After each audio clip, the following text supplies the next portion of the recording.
नमस्ते। कभी सोचा है कि इतिहास कैसे बनता है? कभी कभी ना एक ही दिन में कई अलग अलग कहानियां लिखी जाती हैं। मतलब एक ही तारीख और उस एक तारीख ने युद्ध, कला और हाँ, पूरी दुनिया के व्यापार का इतिहास हमेशा के लिए बदल दिया। तो आज हम ऐसे ही एक खास दिन की तीन बहुत बड़ी घटनाओं को समझने वाले हैं। सवाल यह है कि क्या यह सच में हो सकता है?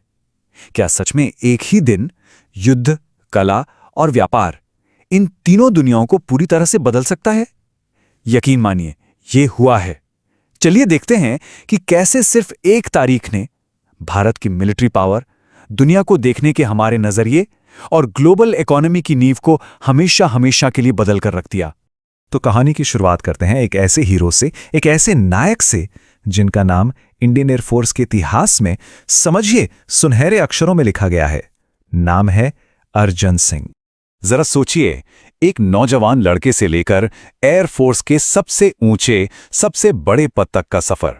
कहानी शुरू होती है 1919 में, जब उनका जन्म हुआ था अविभाजित भारत के लायलपुर में। फिर 1939 में वो रॉयल इंडियन एयरफोर्स में शामिल हो गए और फिर आया 1965 का वो निर्णायक युद्ध पाकिस्तान के खिलाफ, जहां उनका नेतृत्व गेम चेंजर साबित हुआ। और आखिरकार 2002 में उन्हें वो सम्मान मिला जिसके वो सही मायनों में हकदार थे। और ये कोई मामूली सम्मान नहीं था, बिल्कुल नहीं। वो इंडियन एयरफोर्स के इतिहास में अकेले, जी हां, इकलौते ऐसे अफसर हैं जिन्हें मार्शल ऑफ द एयरफोर्स का 5 स्टार रैंक दिया गया। ये एक ऐसी उपलब्धि है जो उनकी महानता की कहानी कहती है और आज भी लोगों को प्रेरणा देती है। अच्छा, तो एक कहानी थी शौर्य और वीरता की। अब चलिए पन्ना पलटते हैं और चलते हैं आर्ट और टेक्नोलॉजी की दुनिया में।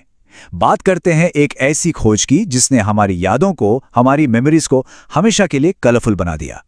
बस एक पल के लिए सोचकर देखिए, एक ऐसी दुनिया जहां यादें सिर्फ ब्लैक एंड व्हाइट होती थीं, सब कुछ बस काला और सफेद। और फिर साल 1935 में ईस्टमैन कोडक कंपनी ने लॉन्च किया कोडोक्रोम, और बूम, अचानक से दुनिया तस्वीरों में भी उतनी ही रंगीन हो गई जितनी असल जिंदगी में थी। ये किसी जादू जैसा था। सच कहूं तो ये एक क्रांति थी। देखिए, कोडक्रोम सिर्फ एक फोटोग्राफी फिल्म नहीं थी, ये अपने आप में एक पूरा जमाना था। दशकों तक पूरी दुनिया के फोटोग्राफर्स की ये पहली पसंद बनी रही। पर हम सब जानते हैं, वक्त बदलता है, टेक्नोलॉजी बदलती है, डिजिटल फोटोग्राफी आई और फिर 2009 में इसका प्रोडक्शन बंद करना पड़ा। और इसी के साथ हमारी यादों को रंग देने वाले एक शानदार दौर का अंत हो गया। तो हमने बात की आसमान की, बात की यादों की। अब चलते हैं जमीन पर और बात करते हैं ग्लोबल ट्रेड, यानी कि वैश्विक व्यापार की। हमारी तीसरी कहानी जुड़ी है एक ऐसे समझौते से जिसने दुनिया के देशों के बीच बिजनेस करने का तरीका ही बदल डाला। आज हम जो खुली ग्लोबल इकोनॉमी देखते हैं ना, उसकी जड़ें इसी बदलाव में हैं। देखिए, पहले एक सिस्टम था जिसे GATT कहते थे, मतलब टैरिफ और व्यापार पर सामान्य समझौता। पर इसमें कुछ सीमाएं थीं, कुछ कमियां थीं। लेकिन फिर 1994 में हुआ मराकेश समझौता, जिसने एक नई और ज्यादा मजबूत नींव रखी। और इसी नींव पर 1995 में बना वर्ल्ड ट्रेड ऑर्गेनाइजेशन, यानी कि WTO। और ये कोई छोटी मोटी बात नहीं थी। जरा अंदाजा लगाइए, एक दो नहीं, पूरे 123 देशों ने मिलकर इस समझौते पर साइन किए थे। ये एक तरह से एक नए ग्लोबल इकोनॉमिक दौर की जोरदार शुरुआत का ऐलान था।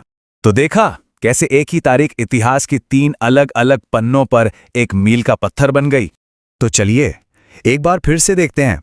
एक तरफ आसमान में अर्जन सिंह ने मिलिट्री लीडरशिप की एक नई मिसाल कायम की, दूसरी तरफ कोडक्रोम ने हमारी यादों की दुनिया में रंग भर दिए, और तीसरी तरफ जमीन पर WTO ने ग्लोबल ट्रेड को एक नया, बिल्कुल नया ढांचा दिया।